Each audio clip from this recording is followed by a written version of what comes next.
Hi there folks, this is Alex from Catz, and we're here today demoing the brand new X-65F H.O.T.A.S hands-on throttle and stick, and this is the revolutionary new force sensing stick from Catz.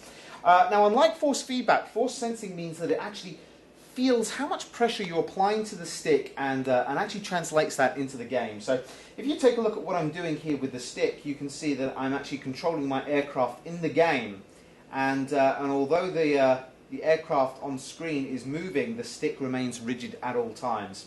And that's because the stick here has a series of what's known as stress gauges inside. So it's little sensors that's inside the stick that picks up how much force I'm applying to the stick and actually puts that into the game. So unlike a conventional joystick, it means that you can actually put off far more precise movements, and there's far less fatigue if you're playing a game like Flight Sim 10, which we're playing today, and you're doing long campaign modes. So it's pretty amazing. The system that we have here, so you can see that not only do we have the stick, but we have the twin throttles.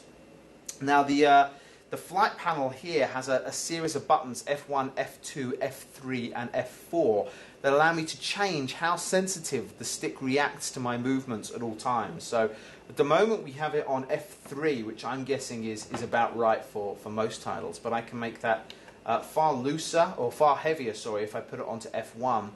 And then if I put it onto F4, you should see that the stick becomes so sensitive that I can literally control the aircraft just with a mere touch of my finger. So that's pretty amazing, and I'm about to crash as well. So something else I want to show you, if I actually go to my cockpit view here, so you can see that we have the twin throttle system.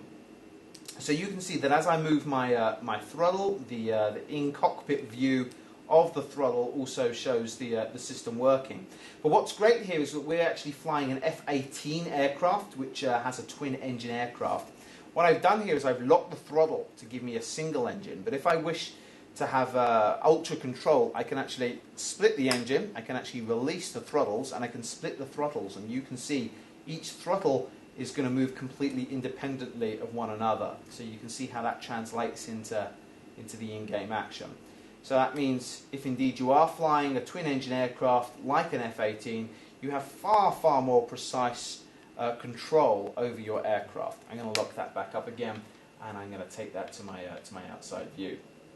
So altogether, you have a mind-boggling 300-odd different programmable buttons and movements that are available on the stick and the split throttle. And furthermore, you have about 4 different modes on here as well. In fact, you have 4 different modes, which allows you to completely reprogram each of those actions independently, giving you access to something like 1,200 different programmable actions and buttons. It's pretty mind-boggling. So the great thing about the X-65F is it literally grows with you. If you just want to play a simple flight combat game like Hawks or Blazing Angels, something along those lines, you'll be able to do that perfectly well without needing to access all of the different configurations and programmable features. But if you're playing a very complex title like Flight Sim X, then you literally can have as much control over your aircraft as a real pilot would. So it's a world's first. Nobody has a force-sensing commercially available flight stick on the market apart from Saitek. It's an incredible piece of kit. Furthermore, it's available now, so go to the online GameShark store or any good retailer that sells flight sim equipment. I guarantee you won't be disappointed.